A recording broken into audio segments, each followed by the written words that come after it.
So hello friends, welcome to my YouTube channel. मेरा नाम है ऋषभ शर्मा। तो कैसे हैं आप लोग? मैं आज आपको काफ़ी ही इंटरेस्टिंग चीज़ बनाना सिखाऊंगा कि डेप्रिसिएशन रजिस्टर में कि डेज कैलकुलेट किया कैसे किया जाता है। पहले तो मैं आपको ना डेप्रिसिएशन रजिस्टर का पूरा फॉर्मेट दिखा देता हूँ।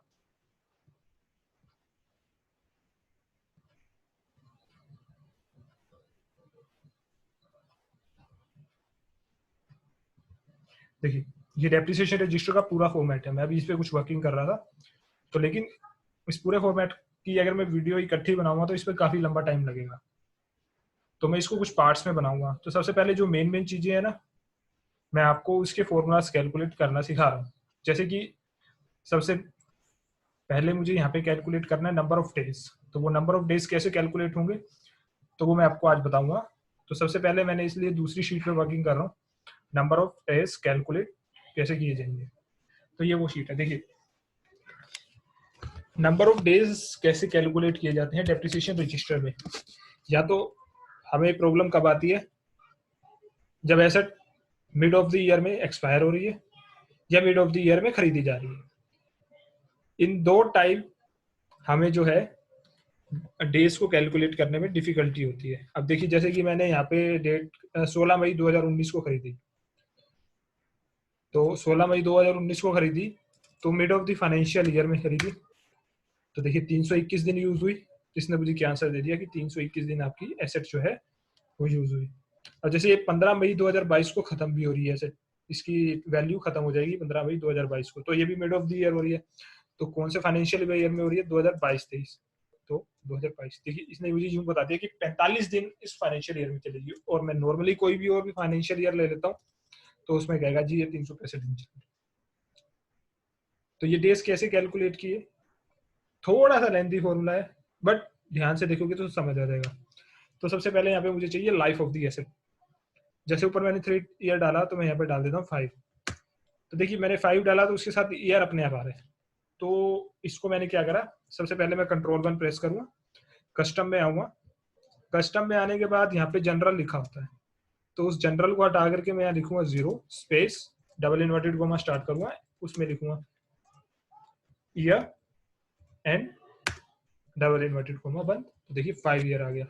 अब पुट टू यूज में डाल रहा हूँ, जैसे कि मैंने खरीदी 10/07/2020 को। तो फाइनेंशियल ईयर, तो सबसे पहले मुझे एक्सपायरी डेट निकालनी है। तो एक्सपायरी डेट निकालने के लिए हमें फॉर्मूला यूज करना है डेट का। डेट में सबसे पहले पूछता है हमसे ईयर। ईयर में सीरियल नंबर मेरा ये है, यहाँ से मेरा ईयर शुरू हो रहा है। तो इसमें कितने साल ऐड करने, इतने साल इसमें ऐड करने। उसके बाद पूछता है मंथ, वापिस मैं मंथ लगाऊंगा। मंथ भी यही B3 जो मेरा सेल है उसी से लूंगा। एंड डे, डे डे भी B3 में, एंड माइनस एक दिन कर दूंगा डेज में। तो मेरी एसेट कब एक्सपायर हो रही है? 9 जुलाई 2025 को। तो starting date of financial year में डाल रहा हूँ 01/04/2020। अब ending date of financial year भी हम डेट के हेल्प से निकालेंगे। डेट वही ईयर, ईयर में मैं इसे वो सिलेक्ट करूंगा, प्लस एक ईयर वो ऐड करूंगा क्योंकि हमने एक ही साल आगे जाना है। Month this clause, day this clause -1 दीजिए। इसने हमें डे भी 31 मार्च 2021 बता दिया, end of the financial year. अब नंबर ऑफ डेज कैलकुलेट करने। तो सबसे पहले एक्सपायरी की बात करें, जब एसेट एक्सपायर होती है तो जब एसेट एक्सपायर होती है तो सबसे पहले क्या चेक करना है हमें? तो जब हमारी एसेट एक्सपायर हो रही है तो हमने ये चेक करना है सबसे पहले कि जो हमारी पुट टू यूज डेट है, वो sorry expiry date of asset है, वो ग्रेटर देन होनी चाहिए starting date of financial year से। बिल्कुल 9 जुलाई 2025, जैसे कि मैं यहाँ डाल देता हूँ फाइनेंशियल ईयर 2025-26। तो 9 जुलाई 2025 इज ग्रेटर देन 1 अप्रैल 2025। एंड जो मेरी expiry date of financial year है वो लेस देन होनी चाहिए ending date of financial year, जो कि है 9 जुलाई 2025, छोटी है 31 मार्च 2026। तो चलिए फॉर्मूला शुरू करते हैं इफ से। इफ इसमें दो कंडीशन देनी है। एंड पहली कंडीशन क्या है कि एक्सपायरी डेट ऑफ जो है is greater than starting date of financial year.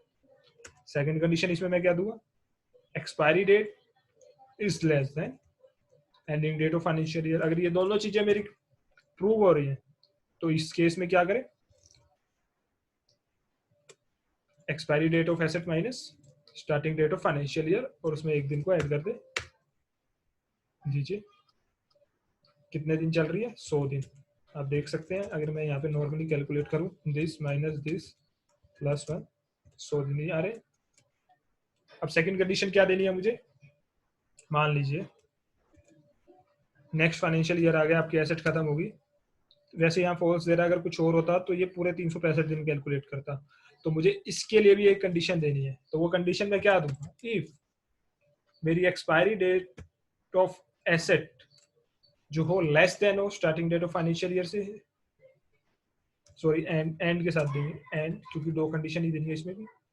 Starting date of financial year is greater than लगा दीजिए एक्सपायरी डेट से, end date of financial year is also greater than expiry date. तो इस situation में क्या करें, मुझे यहाँ 0 डेज दे दे नीचे, देख लेते हैं। ये लीजिए, अब इसने दे दिया ना 0 डेज।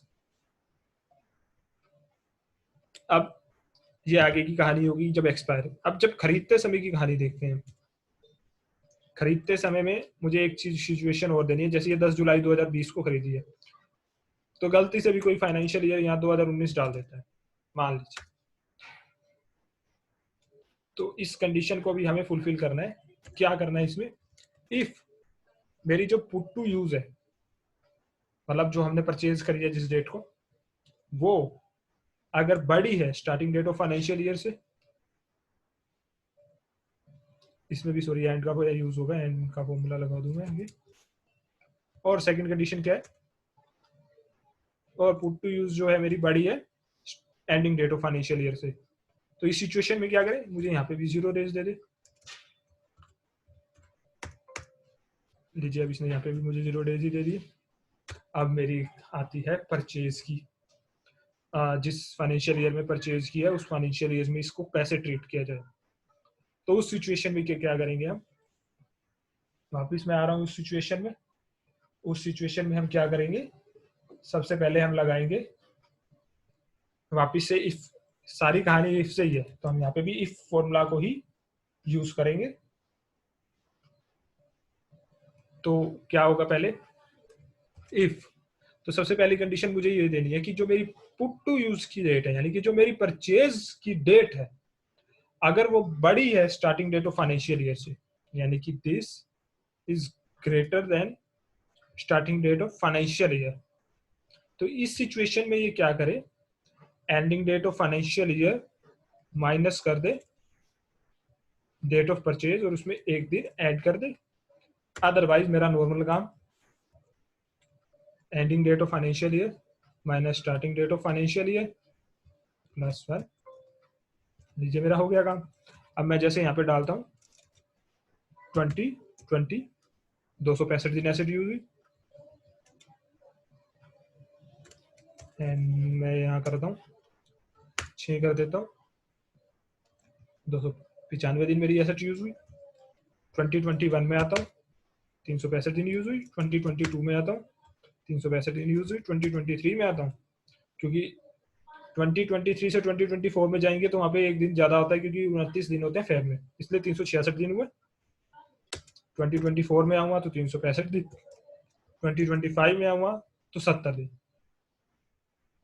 देखिए ये इसने ऑटो कैलकुलेट कर दिया। यही अगर हमारे डेज गलत कैलकुलेट हो तो हमारा डेप्रिसिएशन रजिस्टर को बिगाड़ सकते हैं, और ये फॉर्मूला आपकी काफी ज्यादा हेल्प करेगा जो भी फाइनेंस में वर्क करते हैं। और वैसे भी ये कंडीशंस लगाई हैं, इफ नेस्टेड इफ का यूज हुआ है। और अगर मैं यहाँ पे 2026 कर देता हूँ तो 0 डेज, होगी कहानी खत्म। तो देखिए मैं डिस्क्रिप्शन में अपनी ईमेल आईडी डाल दूंगा, अगर आपको ये शीट चाहिए तो आप मुझे मेल कीजिए, मैं आपको मेल पर ये शीट प्रोवाइड कर दूंगा। काफ़ी यूजफुल चीज़ है, अगर आपको अभी भी नहीं समझ आई तो आप मुझसे उसी मेल पे लिखिए, मैं आपको ये चीज़ दोबारा समझा दूंगा। और अगर आपको ये वीडियो पसंद आई है तो प्लीज़ लाइक करें इस वीडियो को एंड सब्सक्राइब करें मेरे चैनल को, और अपने उस दोस्त तक पहुँचाएं जिसे इस वीडियो की ज़रूरत है। Thank you for watching this, bye bye.